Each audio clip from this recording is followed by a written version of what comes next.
Hello ভাইরা, আশা করছি সবাই ভালোই আছো। ভালো থাকবে এটাই স্বাভাবিক। তো এখন কথা হচ্ছে যে আজকে আমরা বাংলা দ্বিতীয় পত্রের খুব সহজ একটা টপিক নিয়ে কাজ করব।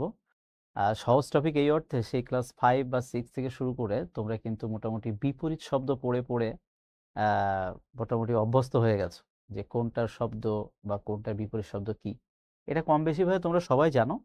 তো আজকের ক্লাসে আমরা হচ্ছে মূলত বিভিন্ন বিশ্ববিদ্যালয়ে আসা, অর্থাৎ বিগত প্রায় 10 থেকে 15 বছর বিভিন্ন বিশ্ববিদ্যালয়ে আসা কিছু গুরুত্বপূর্ণ বিপরীত শব্দ একটু দেখব, এবং এটার মাধ্যমে একটু বোঝার চেষ্টা করব যে আসলে বিপরীত শব্দ থেকে আসলে নিজেকে কিভাবে প্রস্তুত করা উচিত, এবং বিপরীত শব্দ যে আমরা ধরেই নিই যে খুবই সহজ, আসলে এটা কতটা সহজ। তবে হ্যাঁ, ক্লাসের শুরুতে আমি একটু বলি যে আসলে বিপরীত শব্দ থেকে ভাই পরীক্ষায় যে প্রশ্ন আসে এটা কিন্তু ভাই আসলে সহজ। বুঝতে পারছো?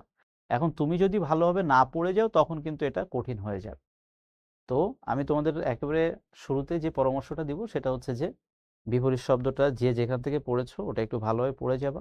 পাশাপাশি যে বিপরীত শব্দগুলো তোমার কাছে একটু আনকমন লাগছে বা একটু কঠিন কঠিন, ওইটা একটু মার্কিং করে করে দাগিয়ে দাগিয়ে পড়ে যাও। আমি কি বোঝাতে পেরেছি? যেটা তুমি পারো ওটা না পড়লে হবে। যেমন আয়ের বিপরীত শব্দ ব্যয়, তাই না? স্বর্গ এর বিপরীত শব্দ নরক, এটা আমরা জানি। কিন্তু মনে করো যে এমন একটা বিপরীত শব্দ আসছে যেটা আসলে তুমি বা আমি জানি না, ওইটা মার্কিং করে রাখো বইয়ে। ওইটাই বারবার পরীক্ষার আগে দেখতে থাকো, দেখবা যে পরীক্ষায় ভালো করতে পারছো।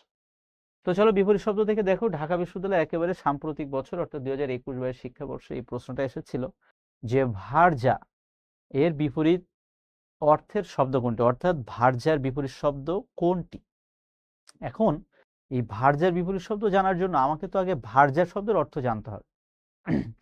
আমি যদি ভার্যা শব্দের অর্থ না জানি তাহলে তো আমি ভার্যার বিপরীত শব্দ বলতেই পারবো না, ঠিক কিনা? তাহলে দেখো, আগে আমাকে জানতে হবে ভার্যার মূল শব্দের অর্থ কি। আমরা মনে রাখবো ভার্যা শব্দের কিন্তু মূলত অর্থ হচ্ছে এইগুলো, অর্থাৎ এক কথা যদি বলি স্ত্রী বা পত্নী। তাহলে আমি যখন জানবো যে ভার্যার শব্দের মূল অর্থ হচ্ছে স্ত্রী, তাহলে ভার্যার বিপরীত শব্দ আর যাই হোক আহ, স্ত্রী বিপরীত জাতীয় কিছু তো হবে। তো স্ত্রীর বিপরীত শব্দ কি? স্বামী বা পতি। তাহলে দেখো, এই প্রশ্নটা আহ, কখন এই প্রশ্নটা কঠিন হয়ে গেল, যখন এই ভার্যার মানে স্ত্রী এটার বিপরীত শব্দ স্বামী না দিয়ে যখন দেওয়া হলো দ্বৈত। এখন তাহলে কি হলো ভাইয়া, তুমি যদি সমর্থক শব্দ ভালোভাবে না পড়ো তাহলে কিন্তু অনেক সময় দেখা যায় বিপরীত শব্দের অর্থ ভালোভাবে উত্তর করা যায় না। আমরা সমর্থক শব্দের ক্লাসে জানতে পেরেছি বা জানবো যে ভার্যা বা স্বামী শব্দের একটা সমর্থক শব্দ হচ্ছে দ্বৈত। এবং দেখো ঢাকা বিশ্ববিদ্যালয়ের প্রশ্নে কিন্তু ওই স্বামী দেয়নি, দিয়েছে কিন্তু দ্বৈত। তাহলে এই প্রশ্নটা দ্বারা আমরা কি বুঝলাম, আমাকে প্রত্যেকটা শব্দের যে সমার্থক শব্দ বা প্রতিশব্দগুলো আছে এটা মোটামুটিভাবে জানতে হবে, এবং জানলেই পরীক্ষায় যদি প্রশ্ন অনেক কঠিনও আসে তারপরে আমরা উত্তর করে আসতে পারবো।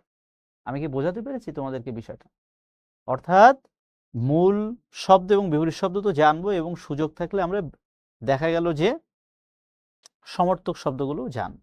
যেমন দেখা গেল পরীক্ষায় এই প্রশ্নটা আসলো যে জায়া শব্দের অর্থ কি, দার শব্দের অর্থ কি। তখন কিন্তু আমাকে জানতে হবে যে জায়া বা দার শব্দের অর্থ হচ্ছে মূলত স্ত্রী বা পত্নী। আমি কি বোঝাতে পেরেছি? তো আশা করছি এই প্রশ্নের মাধ্যমে আমরা বিপরীত শব্দের প্রশ্নের ধরনটা বুঝলাম। এবার তাহলে দেখো পরবর্তী প্রশ্ন, ঢাকা বিশ্ববিদ্যালয় 2020-21 শিক্ষাবর্ষে এসছে স্থির শব্দের বিপরীত শব্দ কোনটি। স্থির শব্দের বিপরীত শব্দ কোনটি?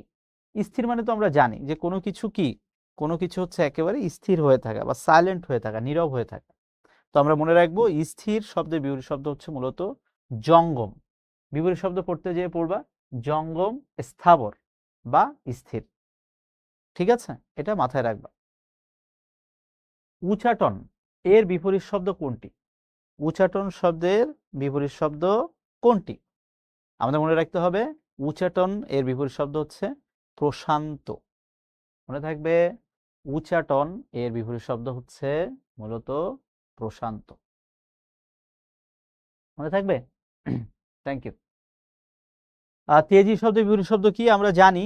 তেজি মানে কি? দেখো বিপরীত শব্দ কেন এত সহজ, তুমি যদি কোনোভাবে শব্দের অর্থটা ভালোভাবে বুঝতে পারো। যেমন তেজি মানে কি? কোনো কিছু মানে একটা তেজি ভাব থাকা, তাই না? যেমন মনে করো যে বাজারে এই মুহূর্তে দ্রব্যমূল্যের দাম অনেক চড়া, এটাকে আমরা বলতে পারি তেজি ভাব। তাহলে এই তেজির ঠিক বিপরীত শব্দ কি? শান্ত বা মন্দা। শান্ত বলা ভুল হলো, মন্দা ভাব। অর্থাৎ বাজারে মনে করো যে বেচাকেনা কম, সেটাকে আমরা বলি কি? মন্দা অবস্থা চলছে, অর্থাৎ চারিদিকে এমন খারাপ অবস্থা, এই আর কি। তাহলে দেখো অনেক সময় কি হয়, বিপরীত শব্দের যদি আমরা মূল শব্দের অর্থটা ভালোভাবে জানতে পারি, তাহলে আমরা খুব সহজেই আমরা মূলত বিপরীত শব্দের অর্থটা বের করতে পারি। এই জন্য বিপরীত শব্দে সবসময় মূল শব্দের অর্থটা জানার চেষ্টা করব। দেখো এই ধরনের প্রশ্নও কিন্তু প্রশ্নে আসে যে বিপরীতার্থক শব্দ জোড়ের দৃষ্টান্ত হিসেবে কোনটি অশুদ্ধ। দেখো প্রশ্ন ভালোভাবে পড়তে হবে, প্রশ্ন ভালোভাবে না পড়লে এই ধরনের প্রশ্নের উত্তর পরীক্ষার হলে করা যায় না। প্রথমত দেখো শব্দ জোড় কিন্তু দিয়ে দিয়েছে এখানে, অর্থাৎ একটা শব্দের আরেকটা বিপরীত শব্দ দিয়ে দিয়েছে। পাশাপাশি এটা বলছে এখানে শুদ্ধ, তিনটাই শুদ্ধ আছে। তাহলে বের করতে হবে এখানে ভুল কোনটা বা অশুদ্ধ কোনটা। আমরা মনে রাখবো এখানে ভুল হচ্ছে মূলত ঐহিক এবং মানসিক। আমরা মনে রাখবো ঐহিক এর বিপরীত শব্দ হচ্ছে পারত্রিক। মনে থাকবে ঐহিক এর বিপরীত শব্দ হচ্ছে পারত্রিক। আর বাকি যেগুলো আছে মোটামুটি সবই ঠিক আছে। ক্ষিপ্র এর বিপরীত শব্দ কি? তাহলে ক্ষিপ্র মানে আমরা সবাই জানি যে কোনো কিছু দ্রুত গতিতে সামনে এগিয়ে যাওয়া। এর বিপরীত শব্দ অবশ্যই মন্তর না, মন্থর। এটা মনে করো থ হবে, ঠিক আছে? থ দিতে যে ত হয়ে গেছে, ঠিক আছে? মন্থর মানে কি? কোনো কিছু আস্তে আস্তে ধীরে ধীরে যাওয়া। প্রাচীন শব্দের বিপরীত শব্দ কি? এটা পরীক্ষায় অনেকবার এসেছে, আমাদের মনে রাখতে হবে। অর্বাচীন মানে হচ্ছে নতুন, আর অর্বাচীনের বিপরীত শব্দ হচ্ছে প্রাচীন। তাহলে আমি যখন বিপরীত শব্দ ভালোভাবে পড়বো, আমি এটা বুঝে বুঝে পড়বো। অনেক সময় পরীক্ষায় প্রশ্ন আসতে পারে যে অর্বাচীন শব্দের অর্থ কি? এ ধরনের প্রশ্ন অনেকবার এসেছে। অর্বাচীন শব্দের অর্থ কি? আমি কি বোঝাতে পেরেছি? পরীক্ষায় এ ধরনের প্রশ্ন আসতে পারে যে অর্বাচীন শব্দের অর্থ কি। তাহলে তুমি যদি পড়ার সময় এটা বুঝে বুঝে না পড়ো, তাহলে কিন্তু তুমি পরীক্ষায় উত্তর করতে পারবা না, ঠিক আছে? Thank you. সন্ধির বিপরীত শব্দ কি? আমরা বাংলা ব্যাকরণের ক্ষেত্রে অনেক সময় সন্ধি পড়ি, কিন্তু আমরা কিন্তু কখনো এটা জানি না সন্ধির কিন্তু একটা নিজস্ব অর্থ আছে। সন্ধির মূল অর্থ কি? সন্ধির মূল অর্থ হচ্ছে সম্পর্ক বা কারোর সাথে কোনো প্রকার চুক্তিতে আবদ্ধ হওয়া। তাহলে সন্ধি এর বিপরীত শব্দ কি হতে পারে? বিগ্রহ। অর্থাৎ তোমার সাথে আমার কোনো সন্ধির সম্পর্ক না, তোমার সাথে আমার বিগ্রহ বা মানে খারাপ সম্পর্ক। হ্যাঁ, পরবর্তী প্রশ্ন ঢাকা বিশ্ববিদ্যালয়ে দেখো 2009-10 শিক্ষাবর্ষে এসেছিল যে স্থির শব্দের বিপরীত শব্দ কি? আমরা মনে রাখবো ওই যে জঙ্গম এর বিপরীত শব্দ হচ্ছে স্থির। তাহলে স্থির মানে তো বুঝলাম, তাহলে জঙ্গম মানে কি হলো? জঙ্গম মানে আর যাই হোক, স্থির তো না, স্থিরের ঠিক বিপরীত শব্দ। তাহলে আমি যদি পরীক্ষায় প্রশ্ন আসে যে জঙ্গম শব্দের অর্থ কি, তোমরা অ্যান্সার করতে পারবে না। জঙ্গম মানে কি? জাস্ট স্থিরের বিপরীত যেটা, আমি বলতে পারি চলমান। আমি কি বোঝাতে পেরেছি? Thank you. শব্দের অর্থ বুঝে বুঝে পড়বা, তাহলে পরীক্ষার হলে যে অ্যান্সার করতে পারবা। ইদ্রিস এর বিপরীত শব্দের অর্থ আমরা সবাই জানি। ইদ্রিস এর বিপরীত শব্দের অর্থ হচ্ছে, ইদ্রিস এর বিপরীত শব্দ হচ্ছে তাদৃশ। মনে রাখতে হবে। জঙ্গম শব্দের বিপরীতার্থক শব্দ কি? দেখো একটু আগে এই প্রশ্নটা আমরা কোথায় দেখেছি? ঢাকা বিশ্ববিদ্যালয়ে আসতে দেখেছি। ওই প্রশ্নটা এসেছে জাহাঙ্গীরনগর বিশ্ববিদ্যালয়। তাহলে জঙ্গমের বিপরীত শব্দ কি? জঙ্গমের বিপরীত শব্দ হচ্ছে ওই যে স্থির বা স্থাবর। স্থাবর সম্পত্তি মানে কি? যে সম্পত্তি চলমান নয়। তাহলে জঙ্গম মানে কি? জঙ্গম মানে যেটা চলমান ছিল। আর স্থির বা স্থাবর মানে হচ্ছে জঙ্গমের ঠিক বিপরীত। বোঝা গেছে? পরবর্তী, ঋজু শব্দের বিপরীত শব্দ কোনটি? তাহলে আমাকে তো আগে ঋজু শব্দের অর্থ জানতে হবে। এটা অনেক প্রতিযোগিতামূলক পরীক্ষায় দেখা গেছে। ঋজু শব্দের অর্থ কি মনে রাখতে হবে? ঋজু মানে হচ্ছে সোজা বা সহজ। মনে থাকবে? তাহলে ঋজু এর বিপরীত শব্দ কি? ঋজু এর বিপরীত শব্দ হচ্ছে বক্র বা বাঁকা। বক্র মানে কি? বক্র মানে হচ্ছে বাঁকা।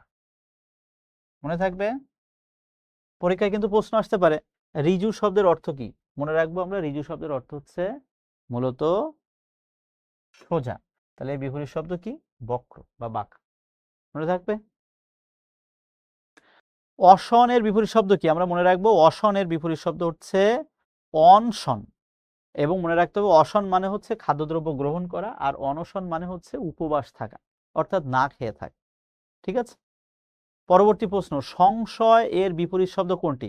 আমরা মনে রাখবো সংশয় এর বিপরীত শব্দ হচ্ছে প্রত্যয়। মনে করো যে কোনো একটা কাজে নামার আগে তোমার মধ্যে সংশয় কাজ করছে যে আমি এই কাজটা সফল হব কি হব না, আর এটা ঠিক বিপরীত, অর্থাৎ তোমার মধ্যে কনফিডেন্স আছে যে না আমি কাজটা পারবো। ঠিক আছে। এই তোমরা যেমন অ্যাডমিশনে প্রিপারেশন নিচ্ছ, তোমাদের এখন কিন্তু প্রত্যয় বা কনফিডেন্স রাখতে হবে যে না আমি পারবো।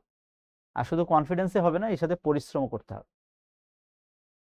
ক্ষীয়মানের বিপরীত শব্দ হচ্ছে বর্ধমান। খুবই গুরুত্বপূর্ণ, পরীক্ষায় কিন্তু অনেকবার এসেছে। পরবর্তী প্রশ্ন, উত্তরণের বিপরীত শব্দ কি? আমরা মনে রাখবো উত্তরণ এর বিপরীত শব্দ হচ্ছে অবতরণ। উত্তরণ মানে কোনো কিছু ওঠা, আর অবতরণ মানে কোনো কিছু নামা। ইংরেজিতে এটাকে বলে অ্যাকসেন্ট অ্যান্ড ডিসেন্ট। হ্যাঁ, এটা খুব ভালো একটা প্রশ্ন যে দরাজ শব্দের বিপরীতার্থক শব্দ কোনটি? আমরা মনে রাখবো দরাজ শব্দের বিপরীতার্থক শব্দ হচ্ছে সংকীর্ণ। পরীক্ষায় প্রশ্ন আসতে পারে দরাজ শব্দের অর্থ কি? তোমরা এটা শুনেছো কিনা জানি না, আমি শুনেছি অনেকে বলে যে তার খুব দরাজ মন। দরাজ মন মানে কি? অর্থাৎ খুব বড় মনের অধিকারী মানুষ, তাকেই বলে দরাজ। ঠিক আছে। পরবর্তী প্রশ্ন, চক্ষুষ্মান এর বিপরীত শব্দ কি? চক্ষুষ্মান এর বিপরীত শব্দের অর্থ কি? মনে রাখতে হবে চক্ষুষ্মান এর বিপরীত শব্দ অর্থ হচ্ছে অন্ধ। সহজ কথা, চক্ষুষ্মান মানে যার চোখ আছে, আর অন্ধ মানে তো যে অন্ধ, এটা আমরা বুঝতেই পারছি। পরবর্তী প্রশ্ন, গুচ্ছতে এসেছে 2016-17 শিক্ষাবর্ষে অর্থী এর বিপরীত শব্দ কোনটি? আমরা মনে রাখবো অর্থী এর বিপরীত শব্দের অর্থ হচ্ছে, দুঃখিত, বিপরীত শব্দ হচ্ছে প্রত্যর্থী। এবং প্রত্যর্থী বানানটা একটু চেক দিতে হবে ভাইয়েরা। প্রত্যর্থী পিছনে থয়ের উপরে কিন্তু দীর্ঘ ইকার, হ্রস্ব ইকার হবে না। তাহলে আমরা মনে রাখবো অর্থী এর বিপরীত শব্দ হচ্ছে প্রত্যর্থী। পরবর্তী প্রশ্ন 2019-20 একই প্রশ্ন, অর্থী এর বিপরীত শব্দ প্রত্যর্থী, এটাও এসেছে। ওকে, সো আমরা এখন দেখো মোটামুটি ভাবে কিছু প্রশ্ন দেখলাম, পাশাপাশি এখন আবার আমরা ঢাকা বিশ্ববিদ্যালয়ের প্রশ্নে চলে এসেছি। মূলত এটা ঢাকা ইউনিভার্সিটি খ ইউনিটের প্রশ্ন। এবং দেখো ঢাকা ইউনিভার্সিটি খ ইউনিটের প্রশ্নটার মধ্যে একটু কিন্তু প্যাচ আছে। প্রশ্নটা বলছে যে সম্পর্কটি বিসদৃশ। বিসদৃশ মানে কি? এই চারটা অপশনের মধ্যে যে অপশনটা আসলে ঠিক নেই। তাহলে এই চারটা অপশনের মধ্যে কোন অপশনটা ঠিক নেই এটা জানার জন্য আমাকে কিন্তু এই চারটা অপশনেরই প্রত্যেকটা শব্দের অর্থ কিন্তু মোটামুটিভাবে আমাকে জানতে হবে, তাহলেই আমি মোটামুটিভাবে অ্যান্সার করে আসতে পারবো। তো এই চারটা অপশনের মধ্যে আমরা বলতে পারি এ নাম্বার, অর্থাৎ ঠাট্টা এবং শ্লেষ, এটাই হচ্ছে মূলত একটার সাথে একটা কানেক্টেড, সেই অর্থে এটা বিসদৃশ, অর্থাৎ একটার সাথে একটা সম্পর্কযুক্ত নয়। সঠিক বিপরীত শব্দ যুগল কোনটি? তাহলে এই যে চারটা অপশনের মধ্যে এর মধ্যে সঠিক বিপরীত শব্দের অর্থ কোনটা আমাকে যদি এটা জানতে হয়, তাহলে আমাকে কিন্তু বিপরীত শব্দ পড়তে হবে, না পড়লে আমি কিন্তু খুব সহজেই জানতে পারবো না। যেমন দেখো সঠিক বিপরীত শব্দের অর্থ হচ্ছে অনন্ত শান্ত, আর বাকিগুলো জাস্ট আমরা বলার তাই বলি, কিন্তু আসলে ভুল। মনে থাকবে। Thank you. তাহলে সঠিক বিপরীত শব্দের অর্থ বা সঠিক বিপরীত শব্দ যুগল হচ্ছে এ নাম্বার, অর্থাৎ অনন্ত এর বিপরীত শব্দ শান্ত। কৃশ শব্দের বিপরীত শব্দ কোনটি? আমরা মনে রাখবো কৃশ শব্দের বিপরীত শব্দ হচ্ছে স্থূল। স্থূল বানানটা আমরা একটু চেক দিব, হ্রস্ব উকার হবে না, হবে হচ্ছে দীর্ঘ উকার। ঠিক আছে, মনে রাখতে হবে। তাহলে কৃশ মানে কি বুঝতে পারছি, হালকা পাতলা চিকন, আর স্থূল মানে একটু মোটা বা যাদের দৈহিক স্থূলতা বেশি তাদের কথাই বলা হচ্ছে। নমনীয়তা এর বিপরীত শব্দ কি? নমনীয়তা এর বিপরীত শব্দ হচ্ছে আমাদের মনে রাখতে হবে এ নাম্বার, দৃঢ়তা। মনে থাকবে, দৃঢ় এবং নমনীয় পার্থক্য হচ্ছে এখানে। পরবর্তী প্রশ্ন, লঘু এর বিপরীত শব্দ কোনটি? মনে রাখতে হবে লঘু এর বিপরীত শব্দের অর্থ হচ্ছে গম্ভীর। ঠিক আছে। পরবর্তী প্রশ্ন, উন্নত এর বিপরীত শব্দ কোনটি? আমরা মনে রাখবো উন্নত এর বিপরীত শব্দের অর্থ হচ্ছে অবনত। এটা খুবই সহজ প্রশ্ন। আমার মনে হয় তোমরা যারা বিপরীত শব্দ ছোটবেলা থেকে পড়েছো, এটা দেখলেই বুঝতে পারবা যে এটা আসলে খুব সহজ প্রশ্ন, এখানে কঠিন কিছু নাই। পরবর্তী প্রশ্ন, বিবাদ শব্দের বিপরীতার্থক শব্দ কোনটি? আমরা মনে রাখবো বিবাদ এর বিপরীতার্থক শব্দ হচ্ছে সুবাদ। মনে থাকবে বিবাদ এর বিপরীতার্থক শব্দ হচ্ছে সুবাদ। পরবর্তী প্রশ্ন, এই প্রশ্নটা এর আগেও এসেছে, ক্ষীয়মান মানে যেটা আস্তে আস্তে ক্ষয় হতে থাকে, আস্তে আস্তে হ্রাস পেতে থাকে, কমতে থাকে। তাহলে ক্ষীয়মান, তাহলে এর বিপরীতার্থক শব্দ কি? বর্ধমান, অর্থাৎ যেটা আস্তে আস্তে বাড়তে থাকে। মনে থাকবে? Thank you. পরবর্তী প্রশ্ন, তন্ময় এর বিপরীত শব্দ কোনটি? খুব ইম্পর্টেন্ট একটা প্রশ্ন। আমরা মনে রাখবো তন্ময় এর বিপরীতার্থক শব্দ হচ্ছে মন্ময়। মনে থাকবে? অনেকে ভুল করতে পারে, জেনে রাখো তন্ময় এর বিপরীতার্থক শব্দ হচ্ছে মন্ময়।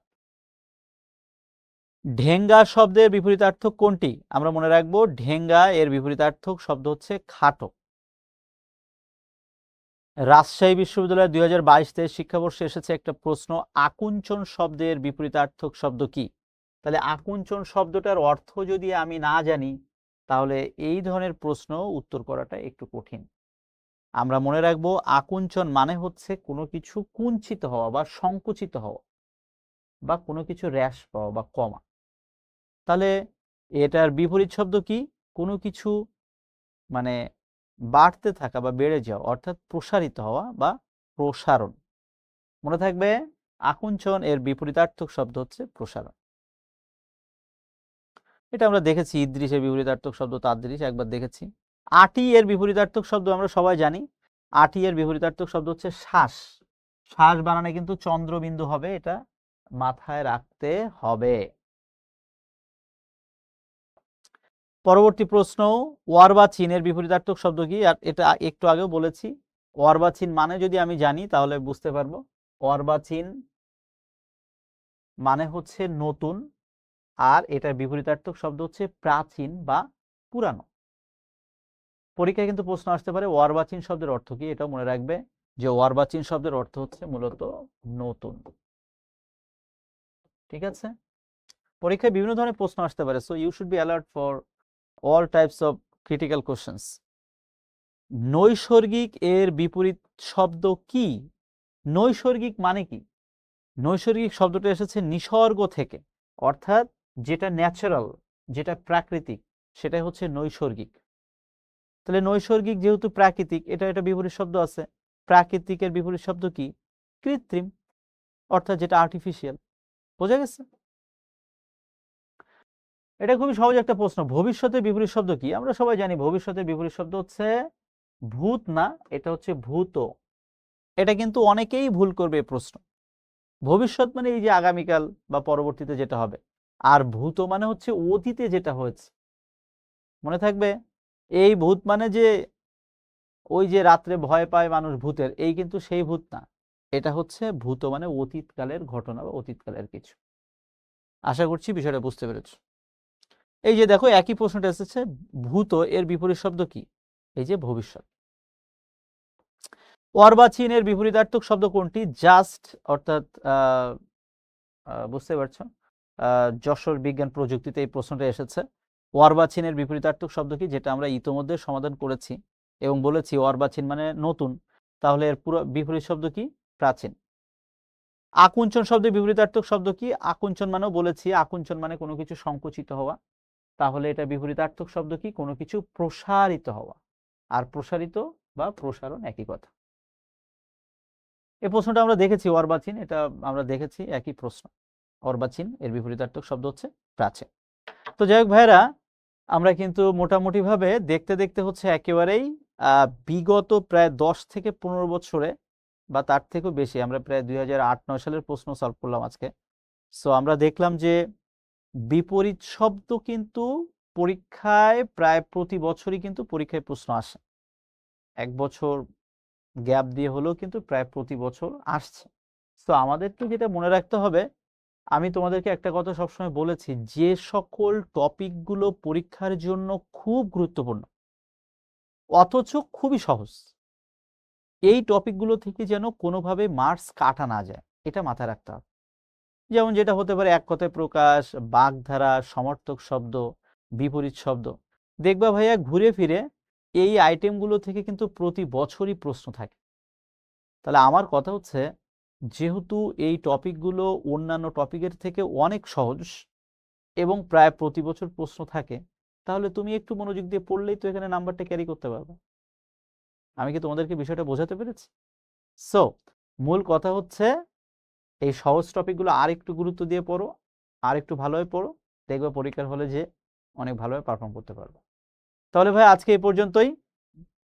আমার মনে হয় এক কথায় দুঃখিত, বিপরীতার্থক শব্দ বা বিপরীত শব্দ নিয়ে আর বলার কিছু নেই। জাস্ট একটু ভালোভাবে বইটা পড়ে যাও এবং যেগুলো ভুল হচ্ছে, বারবার মিস্টেক হচ্ছে, এটা একটু দেখতে থাকো, বারবার ভালো করতে পারবা। আর আজকের ক্লাসে কিন্তু আমরা আরেকটা নতুন জিনিস দেখলাম, সেটা হচ্ছে অনেক সময় বিপরীত শব্দ থেকে সরাসরি প্রশ্ন না এসে বিপরীত শব্দের একটা শব্দ দিয়ে কিন্তু বলবে এই শব্দের অর্থ কি। যেমন অর্বাচীন শব্দের অর্থ কি, ঋজু শব্দের অর্থ কি, এই ধরনের শব্দের অর্থ কি, এখান থেকেও কিন্তু পরীক্ষায় একাধিকবার প্রশ্ন এসেছে। তো আশা করছি তোমরা বুঝতে পেরেছ। সবাই ভালো থেকো, সুস্থ থেকো।